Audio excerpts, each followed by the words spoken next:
പുതിയൊരു വീഡിയോയിലേക്ക് എല്ലാവർക്കും സ്വാഗതം. അങ്ങനെ ജാനകിയാണെങ്കിലും അനാമികയ്ക്ക് വാക്ക് കൊടുക്കുന്നുണ്ടായിരുന്നു. ഇനിയിപ്പോൾ അവളുമാരെ കല്യാണം മുടക്കാൻ എങ്ങനെയൊക്കെ ശ്രമിച്ചാലും മോൾ തന്നെ എൻ്റെ പെരുമകളായിട്ട് വരുള്ളൂ എന്നൊക്കെ പറഞ്ഞ് പിന്നെ രണ്ടുപേരും കോള് കട്ട് ചെയ്യണം. അപ്പോൾ ആ കാര്യങ്ങളൊക്കെയാണ് കേട്ടോ ജാനകി ഇങ്ങനെ മനസ്സിലോർക്കുന്നത്. നയന അങ്ങനെ പറഞ്ഞ സമയത്ത് പിന്നീട് നയനയുടെ അടുത്തേക്ക് വന്നിട്ട് ഇങ്ങനെ പറയുന്നുണ്ടായിരുന്നു, ആരൊക്കെ എന്തൊക്കെ കളി കളിച്ചാലും എന്തായാലും അതൊന്നും നടക്കാൻ പോകുന്നില്ല എന്നുള്ള രീതിയിലേക്കാണ് കേട്ടോ സംസാരിക്കുന്നത്. എനിക്ക് കുറേ കാര്യങ്ങളൊക്കെ അറിയാം എന്നൊക്കെ പറയാണ്. അപ്പോൾ എന്തൊക്കെയാണ് ഇളയമ പറയുന്നത് എന്നൊക്കെ ഇങ്ങനെ ചോദിക്കുന്നുണ്ടായിരുന്നു കേട്ടോ. നയനിയാണെങ്കിലും ഒന്നും മനസ്സിലാവാതെ കുറച്ച് കാര്യങ്ങളൊക്കെ എനിക്ക് നന്നായിട്ട് അറിയാം, എന്നോട് അനാമിക മോളെ എല്ലാം പറഞ്ഞു എന്നൊക്കെ ഇങ്ങനെ പറഞ്ഞിട്ട് മനസ്സിൽ ഓരോന്ന് കുത്തി സംസാരിക്കുകയാണ് കേട്ടോ. അപ്പം എന്തായാലും ഇനിയിപ്പോൾ നിൻ്റെ അനിയത്തിനെ നന്ദുവിനെ ഇവിടേക്ക് എൻ്റെ മരുമകളായിട്ട് കൊണ്ടുവരാമെന്ന് നീ ഒരിക്കലും വിചാരിക്കേണ്ട, അതെന്തായാലും നടക്കാൻ പോകുന്നില്ല എന്നുള്ള രീതിയിലേക്കാണ് കേട്ടോ സംസാരിക്കുന്നത്.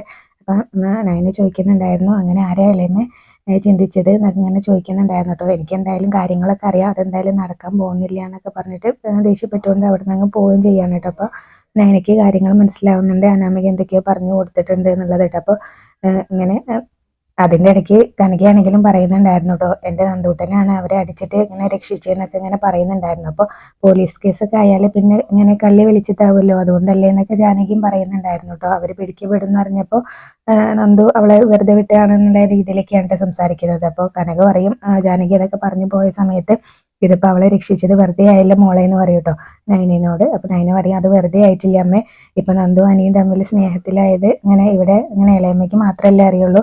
ഇനിയിപ്പോൾ അവളെ രക്ഷിച്ചില്ലായിരുന്നെങ്കിൽ പിന്നെ എല്ലാവരും ഇത് അറിഞ്ഞേനെ, അതെന്തായാലും ഉണ്ടായില്ലല്ലോ എന്നൊക്കെ ഇങ്ങനെ പറയാണ് കേട്ടോ. അപ്പം എനിക്കാണെങ്കിലും ആകെ സങ്കടമാണ് കേട്ടോ ജാനകി അങ്ങനെയൊക്കെ പറഞ്ഞു പോയ സമയത്ത്.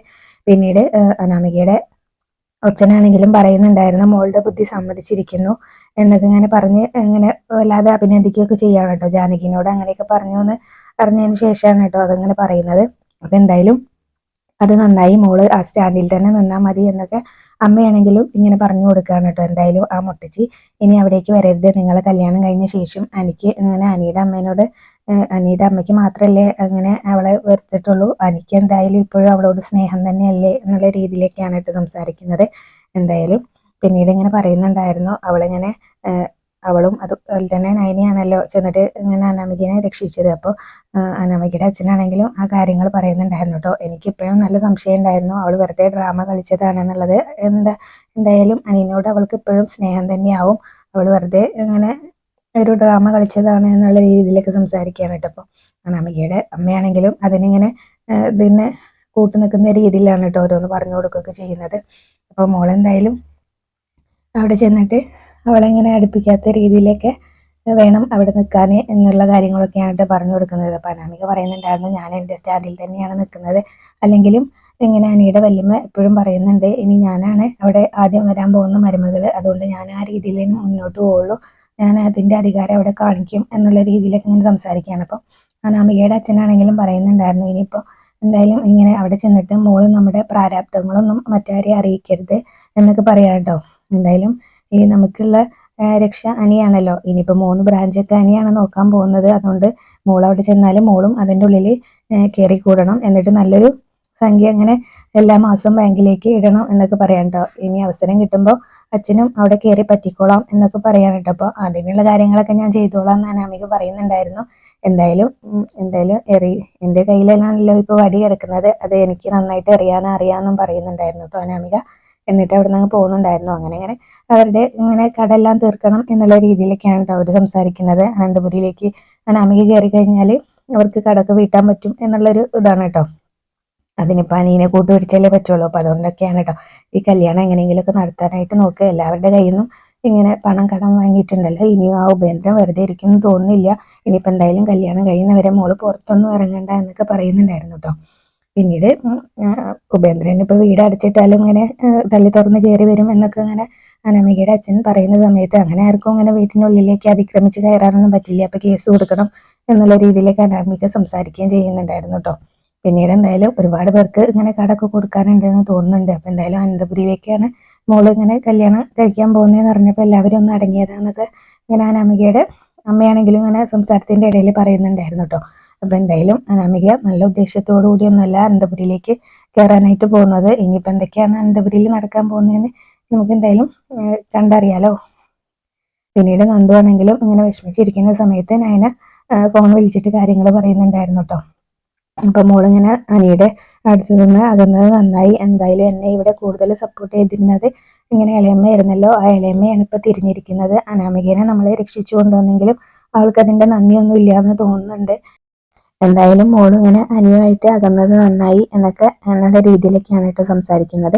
എന്തായാലും എന്റെയും ചേച്ചീന്റെ കാര്യം ഇനി ഇവിടെ അങ്ങനെ കുറച്ച് കഷ്ടത്തിൽ തന്നെയാവും. മോള് നന്നായിട്ട് പഠിച്ച് നല്ലൊരു ജോലിയൊക്കെ വാങ്ങണം. ഇനിയിപ്പോൾ നല്ല ബന്ധം ഒത്തു വന്നാൽ മാത്രം കല്യാണത്തിനെ കുറിച്ച് ചിന്തിച്ചാൽ മതി എന്നൊക്കെ ഞാനിങ്ങനെ നന്ദുവിനോട് പറയുന്നുണ്ടായിരുന്നു കേട്ടോ. അപ്പോൾ അതൊക്കെ പറഞ്ഞു കഴിഞ്ഞ് അതിനെ കൂളങ്ങ് കട്ട് ചെയ്യുന്നുണ്ടായിരുന്നു. അപ്പോൾ നന്ദു ആണെങ്കിലും ആകെ വിഷമിച്ച് ഇങ്ങനെ നിൽക്കുകയാണ് കേട്ടോ, ഞാൻ പറഞ്ഞ കാര്യങ്ങളൊക്കെ ഓർത്തിട്ട്.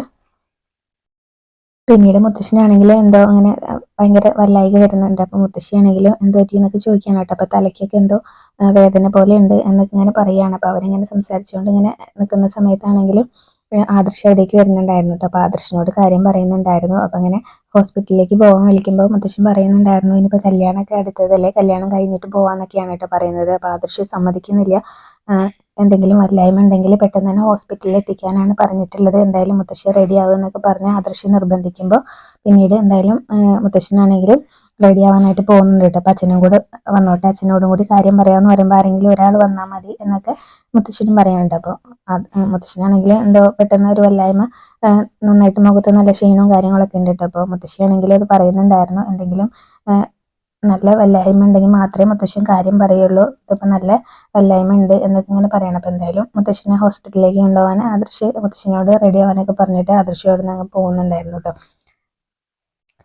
പിന്നീട് മുത്തശ്ശിയാണെങ്കിലും അവരിങ്ങനെ അവിടെ സ്ഥിരം വരുന്ന പുരോഹിതനെ കണ്ടിട്ട് ഇങ്ങനെ ഇതൊക്കെ വെപ്പിക്കുന്നുണ്ടായിരുന്നു, പ്രശ്നം വെപ്പിക്കുന്നുണ്ടായിരുന്നു. അപ്പോൾ ആ സമയത്താണെങ്കിലും ഇങ്ങനെ കല്യാണമൊക്കെ അടുത്തതാണല്ലോ, അപ്പോൾ എന്തൊക്കെയോ പ്രശ്നങ്ങളുണ്ട്. അപ്പോൾ എനിക്കാണെങ്കിലും ഇങ്ങനെ ജാതകമൊക്കെ നേരത്തെ നോക്കിയായിരുന്നോ പെൺകുട്ടിയുടെയും അനിയുടെയും എന്നൊക്കെ അങ്ങനെ ചോദിക്കുന്നുണ്ടായിരുന്നു. അപ്പോൾ നോക്കിയിട്ടുണ്ടായിരുന്നു, വലിയ കുഴപ്പമില്ല എന്നാണ് പറഞ്ഞതെന്ന് പറയട്ടോ. അപ്പോൾ ആർക്ക് കുഴപ്പമില്ല, ചെക്കനോ അതോ കല്യാണം കഴിക്കാൻ പോകുന്ന പെണ്ണിനോ എന്നൊക്കെ അങ്ങനെ ചോദിക്കുന്നുണ്ടായിരുന്നു കേട്ടോ. അപ്പോൾ എന്തായാലും എന്താ പുരോഹിതരെ എന്തെങ്കിലും പ്രശ്നം ഉണ്ടോ എന്ന് ഇങ്ങനെ ചോദിക്കട്ടോ. അപ്പോൾ പറയുന്നുണ്ടായിരുന്നു, അനിയുടെ കാര്യത്തിലാണെങ്കിലും രണ്ട് കല്യാണം നടക്കുന്നതിൽ കാണുന്നുണ്ട്. ഈ കല്യാണം നടന്നാലും അധികകാലം നീണ്ടു നിൽക്കില്ല എന്നൊക്കെ ഇങ്ങനെ പറയാണ് കേട്ടോ. രണ്ടാമത് കഴിക്കുന്നത് എങ്ങനെ നിലനിൽക്കുള്ളൂ എന്നൊക്കെ ഇങ്ങനെ പറയുമ്പോൾ എന്തെങ്കിലും പരിഹാരം ഉണ്ടാവും എന്നൊക്കെ ചോദിക്കുന്നുണ്ടായിരുന്നു കേട്ടോ. അപ്പോൾ പരിഹാരം ഉണ്ടെങ്കിലും ഞാനത് നേരത്തെ പറയില്ലേ, അത് മൂർത്തി സാറിനും അറിയാവുന്ന കാര്യങ്ങൾ തന്നെയാണ്.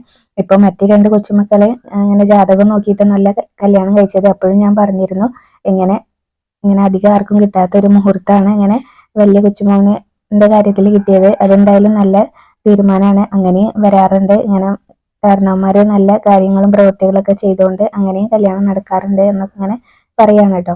അപ്പൊ എന്തായാലും മുത്തശ്ശിക്ക് ആകെ ടെൻഷൻ ആവുന്നുണ്ട് കേട്ടോ. അതും കൂടെ കേൾക്കുമ്പോൾ അങ്ങനെ പരിഹാരം എന്ന് ചോദിച്ചപ്പോൾ പുരോഹിതരാണെങ്കിലും അങ്ങനെ ഒന്നും പറയാത്തതുകൊണ്ട് തന്നെ അതിന്റെ ഒരു ടെൻഷനും കൂടെ മുത്തശ്ശിക്ക് ഉണ്ടായിരുന്നു കേട്ടോ. അപ്പൊ എന്തായാലും പിന്നെ കല്യാണം നടക്കേണ്ടതും നടത്താൻ തീരുമാനിക്കേണ്ടതൊക്കെ നിങ്ങളുടെ തീരുമാനമല്ലേ എന്ന് പുരോഹിതനും പറയാണ് കേട്ടോ.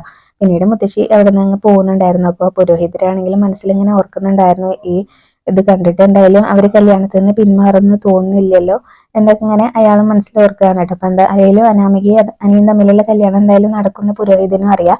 അപ്പൊ അതിങ്ങനെ മനസ്സിലിങ്ങനെ ഓർക്കുകയൊക്കെ ചെയ്യുന്നുണ്ടായിരുന്നു കേട്ടോ അയാളാണെങ്കിലും.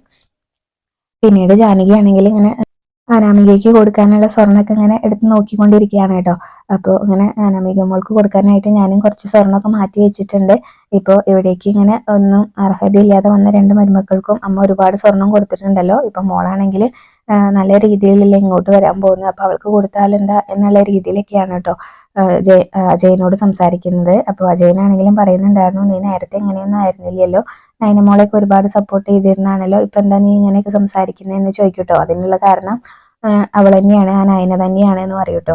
അവളിങ്ങനെ ഇവിടുത്തെ നല്ല മരുമകളായിട്ട് നടന്നിട്ട് ഇങ്ങനെ അവൾ തന്നെയാണ് അതിനുള്ള കാരണം എന്ന് ഇങ്ങനെ പറയൂട്ടോ. അപ്പൊ ജയനാണെങ്കിലും ആകെ അങ്ങനെ ഒരു സങ്കടമൊക്കെ ആവുന്നുണ്ടായിരുന്നു കേട്ടോ. പിന്നീട് അവരിങ്ങനെ സംസാരിച്ചുകൊണ്ട് നിൽക്കുന്ന സമയത്താണെങ്കിൽ മുത്തശ്ശി അവിടേക്ക് വന്നിട്ട് എനിക്ക് നിങ്ങളോട് രണ്ടുപേരോടായിട്ട് ഒരു കാര്യം പറയാനുണ്ട് എന്ന് പറയൂട്ടോ. അപ്പൊ എന്താ പുരോഹിതര് പറഞ്ഞതെന്ന് അജയൻ ചോദിക്കുന്നുണ്ടായിരുന്നു കേട്ടോ. അപ്പൊ അങ്ങനെ എനിക്കിങ്ങനെ രണ്ട് കല്യാണം ഉണ്ട് എന്നൊക്കെയാണ് പറയുന്നത് എന്നൊക്കെ ഇങ്ങനെ പറയാൻ കേട്ടോ. ഈ കല്യാണം നടന്നാല് അധികം നീണ്ടു നിൽക്കില്ല എന്നൊക്കെയാണ് പറയുന്നതെന്ന് പറയുമ്പോൾ ജാനകിക്ക് അത് കേൾക്കുമ്പോൾ ദേഷ്യം വരും കേട്ടോ. അപ്പൊ ജാനകി പറയും, എന്തായാലും ഒരു പെണ്ണിന്റെ ശാപം പിടിച്ചു പറ്റാനായിട്ട് പറ്റില്ല, അതുകൊണ്ട് കല്യാണം നടന്നേ പറ്റുള്ളൂ എന്ന് പറയൂ കേട്ടോ. അപ്പൊ ആ സമയത്താണെങ്കിലും അജയൻ ചോദിക്കുന്നുണ്ടായിരുന്നു, പുരോഹിതര് പറയുന്ന നീ ഇങ്ങനെ വലിയ കാര്യമായിട്ട് എടുത്തിട്ടില്ല എന്നൊക്കെ ചോദിക്കാണ് കേട്ടോ. അപ്പൊ ഇവിടെ ഇങ്ങനെ പുരോഹിതർ പറയുന്നതിന്റെ മുന്നേ ഈ കല്യാണം നടക്കാൻ പാടില്ല എന്ന് അമ്മേനോട് ആരെങ്കിലും പറഞ്ഞോ എന്നൊക്കെ ഇങ്ങനെ ജാനകി കുത്തി ചോദിക്കുന്നുണ്ടായിരുന്നു കേട്ടോ.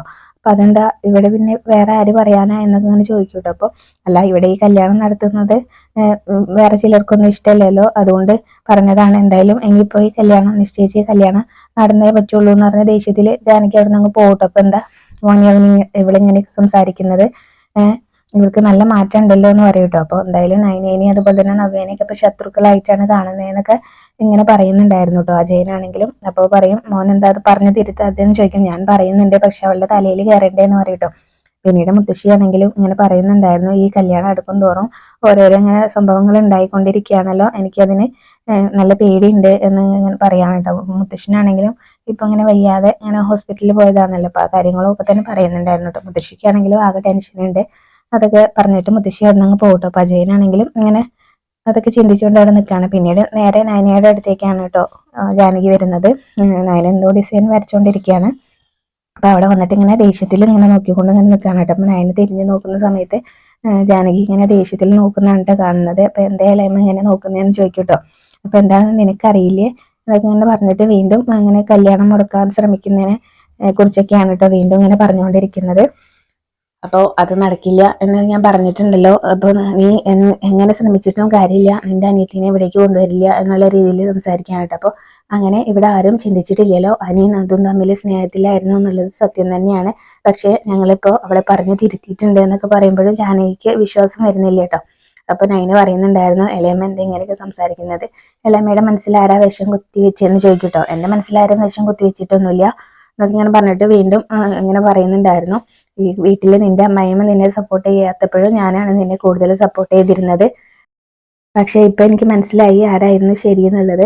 അപ്പോഴും അതുപോലെ തന്നെ ജലജയും ഏട്ടത്തിയൊക്കെ എന്നോട് പറയുമായിരുന്നു, നീ ഇങ്ങനെ ചിരിച്ചുകൊണ്ട് ഇങ്ങനെ കാര്യങ്ങൾ നേടിയെടുക്കുന്ന ആളാണെന്നുള്ളത്. നിന്റെ ചേച്ചിയാണെങ്കിൽ അവള് മുഖത്ത് നോക്കി എല്ലാ കാര്യങ്ങളും പറയുമായിരുന്നു എന്നൊക്കെ പറഞ്ഞിട്ട് നയനെ അങ്ങ് കുറ്റപ്പെടുത്താണ് കേട്ടോ. അപ്പൊ നയനയ്ക്കാണെങ്കിലും അതൊക്കെ കേൾക്കുന്ന സമയത്ത് ആകെ സങ്കടാവുന്നുണ്ട് കേട്ടോ. അപ്പൊ ജാനകിയാണെങ്കിലും ഭയങ്കര ദേഷ്യത്തിലാണ് കേട്ടോ നയനിനോട് ഇങ്ങനെ ഓരോ കാര്യങ്ങൾ പറയുന്നത്. ഞാനിങ്ങനെ കല്യാണം മുടക്കാൻ ശ്രമിച്ചു എന്നുള്ള രീതിയിലൊക്കെയാണ് കേട്ടോ സംസാരിക്കുന്നത്. ജലജയ്ക്ക് എപ്പോഴും പറയായിരുന്നു, നിങ്ങൾക്ക് മുകളിൽ ആരും ഇവിടെ വരുന്നത് നിങ്ങൾക്ക് ഇഷ്ടമല്ല എന്നുള്ളത്. അതിപ്പോ സത്യം തന്നെയാണെന്ന് എനിക്ക് മനസ്സിലായി എന്നൊക്കെ പറഞ്ഞ് ഭയങ്കര ദേഷ്യത്തിൽ അങ്ങ് പറഞ്ഞിട്ട് അവിടെ നിന്ന് അങ്ങ് പോകുന്നുണ്ടായിരുന്നു കേട്ടോ. അപ്പൊ നയനയ്ക്കാണെങ്കിലും ആകെ സങ്കടമാവുന്നുണ്ട്. നയനയാണെങ്കിലും കരഞ്ഞുകൊണ്ട് അവിടെ ഇരിക്കുകയാണ് കേട്ടോ. അപ്പൊ അവിടെയാണ് നേരത്തെ എപ്പിസോഡ് അവസാനിച്ചിട്ട്